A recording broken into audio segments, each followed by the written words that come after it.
Ainda falando sobre o exemplo da rodovia dos imigrantes, o que esse caso nos faz refletir? Mais de 20 anos de discussão a respeito desse empreendimento, de modificações e ajustes no projeto original, geraram substanciais modificações em prol de um projeto que que pudesse evitar uma série de danos. De maneira concreta, nós temos esses dados que indicam que os desmatamentos com o projeto que foi aprovado no final foi 40 vezes menor do que aquele que seria necessário no projeto original. Houve também uma redução de 650 quilômetros da extensão dos viadutos e um aumento de 2.661 metros de extensão dentro dos túneis. Esse aqui, em particular, esse aumento da extensão dos túneis com a consequente redução dos viadutos, ela foi possível pelo incremento tecnológico, que aí eles conseguiam penetrar o maciço rochoso, né, com mais tecnologia, e aí assim foi menor o trecho de viaduto, consequentemente essas estruturas necessárias para o viaduto, que demandam um considerável impacto negativo de desmate nas áreas, então eles puderam ser efetivados no projeto final. A gente observa aqui que os trechos de túneis no projeto implantado foi bastante extenso e os trechos a céu aberto foram trechos bem menores, que são esses marcados em vermelho aqui. Bom, mas nem sempre é possível evitar os impactos. Então, participar aquele segundo nível, que é o de reduzir ou minimizar os impactos negativos. Então, existem inúmeras possibilidades. A gente falou que uma delas seria a redução da emissão de poluentes. Então, em geral, esses artifícios, para minimização de poluentes, eles já fazem parte do projeto de engenharia das propostas e também já foram levados em consideração nos estudos de viabilidade econômica, ou seja, para aquele porte de empreendimento é viável investir nessas tecnologias para minimização da emissão de poluentes. Vale lembrar que não é só a questão da poluição, mas a emissão, por exemplo, aqui a gente tem captores especiais, coletam o pó em suspensão e conduzem através de tubulação até um filtro autolimpante que retém o particulado e descarrega o filtrado. Então, esses processos, além de minimizar a poluição, eles também representam minimização das perdas de matéria-prima. Então, também é muito interessante da parte do proponente que medidas como essas sejam instauradas. Bom, mas isso nos leva a uma certa reflexão, né? Será que as medidas, muitas das medidas adotadas pelos empreendedores podem se enquadrar como medidas mitigadoras? Por exemplo, o reuso, a reciclagem, a minimização da geração de resíduos, né, que são ações típicas das empresas que praticam produção mais limpa. Será que essas medidas podem ser consideradas medidas mitigadoras?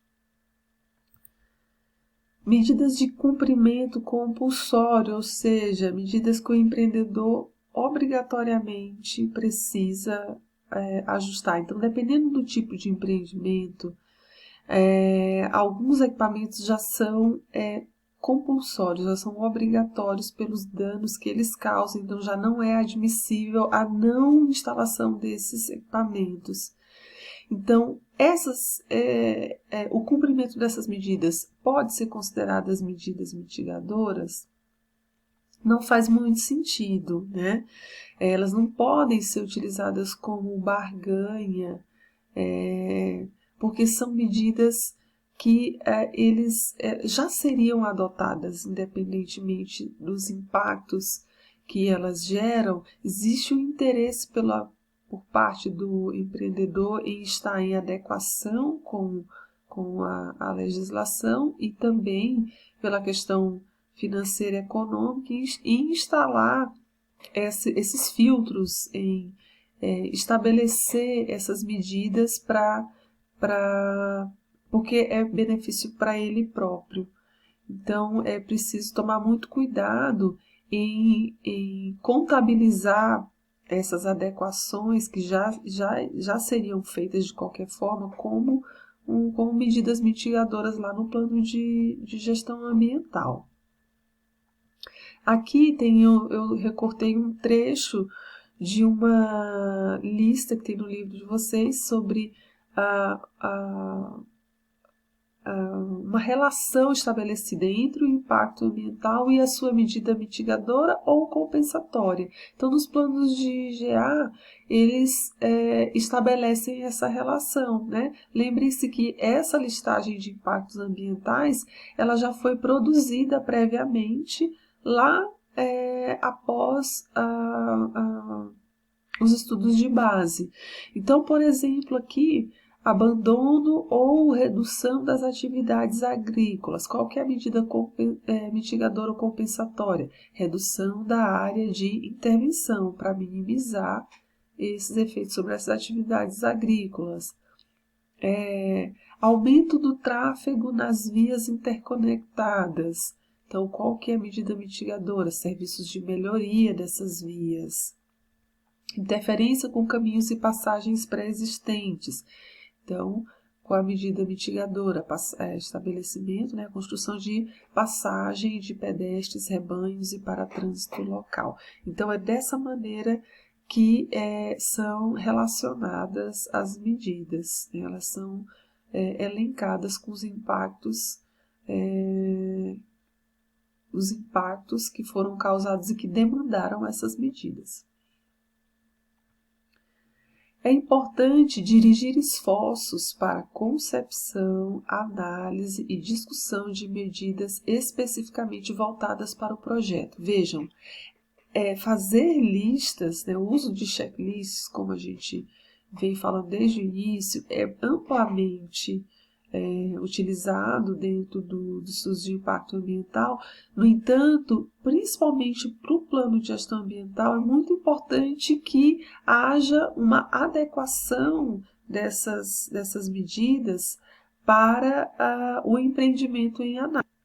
E por quê? Porque não é admissível que o plano de gestão ambiental ele tenha medidas genéricas, muito vagas, muito amplas, né? Elas precisam ser precisamente ajustadas para aquele local, porque aquele local, como nós falamos antes, ele tem as suas particularidades. E por que isso é necessário? Porque não é admissível, então, que essas medidas sejam genéricas. As medidas do plano de gestão, elas não podem ser genéricas, vagas, elas precisam ser específicas para o local onde elas estão sendo, elas serão adotadas. Como a gente falou, esses empreendimentos têm as suas peculiaridades, então é muito importante que sejam levadas em consideração essas peculiaridades para o planejamento e o estabelecimento dessas medidas do plano de gestão. Vejam esse exemplo aqui, que traz uma primeira passagem superior para a fauna em rodovia que cruza o Parque Nacional Banff, Alberta, no Canadá, cerca de 2 anos após a sua construção, notando-se que ainda não havia desenvolvimento arbóreo. Eu mostrei essa imagem, né, porque a gente observa que a simples sugestão de uma passagem de fauna, ela é uma medida mitigadora muito comum, né, no planejamento de rodovias, mas existem especificidades para essa passagem que precisam ser pensadas para aquele local específico, né? Quais são os locais propícios para estabelecer essa passagem? Quais são as dimensões apropriadas dessas passagens? Por exemplo, se ela for muito extensa, se ela for muito larga, ela pode demandar iluminação na parte interna. Então, esses ajustes precisam ser feitos especificamente para cada local.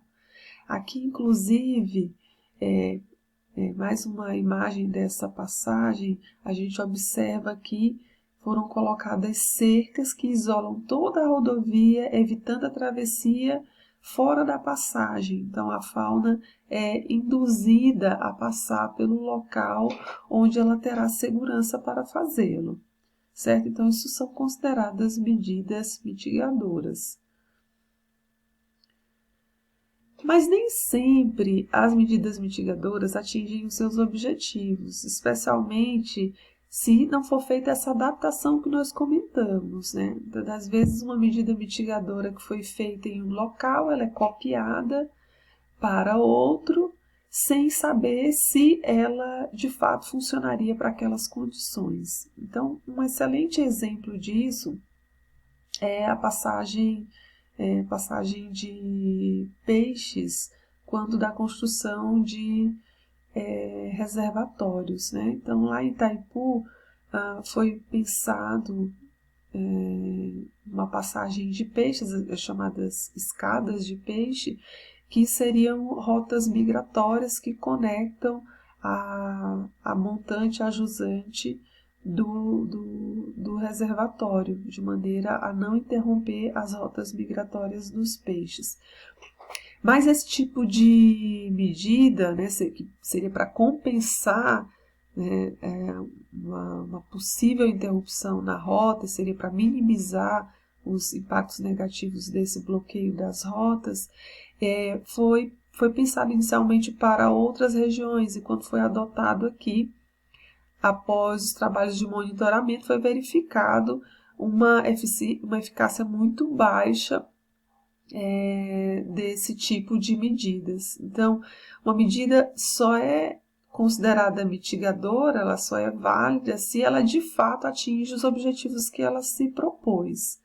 Então, para que isso se concretize, é preciso, em primeiro lugar, ter uma boa base de informação, que será obtida por meio do diagnóstico. E aí, né, com as informações do diagnóstico, os consultores podem refletir quais as medidas que se adequam melhor para aqueles locais, certo? Além disso, é muito importante uma cooperação desde o início da avaliação ambiental entre os ecólogos, os projetistas da barragem, para avaliar o que pode ser feito ainda na época do planejamento desse empreendimento, e a própria população afetada, porque a gente já viu que pode ter resistências com determinadas alternativas que forem consideradas. E, por fim, é o monitoramento sistemático que vai identificar se essas medidas foram eficazes ou não. E aí, uma coisa muito importante é que esse monitoramento vai gerar informações muito úteis para projetos futuros naquele setor, servindo como modelo ou para uso ou para não uso, né? Hoje em dia, as escadas de peixe aqui no Brasil, elas são medidas mitigadoras bastante discutidas, né, quanto à sua eficácia. Então, usar essas medidas gerais, né, como se fossem essas receitas prontas para orientação de quais medidas mitigadoras adotar, compõe diversos manuais, né? Melhores práticas ambientais, como, por exemplo, boas práticas de GA, melhores tecnologias disponíveis ou melhores técnicas que não acarretem custos excessivos. Então, são receitas prontas do que usar, mas lembrando que é preciso compilar e atualizar por associação de empresas de um mesmo setor, entidades governamentais, ambientais ou industriais e organizações internacionais, de maneira a adequar para cada um dos empreendimentos.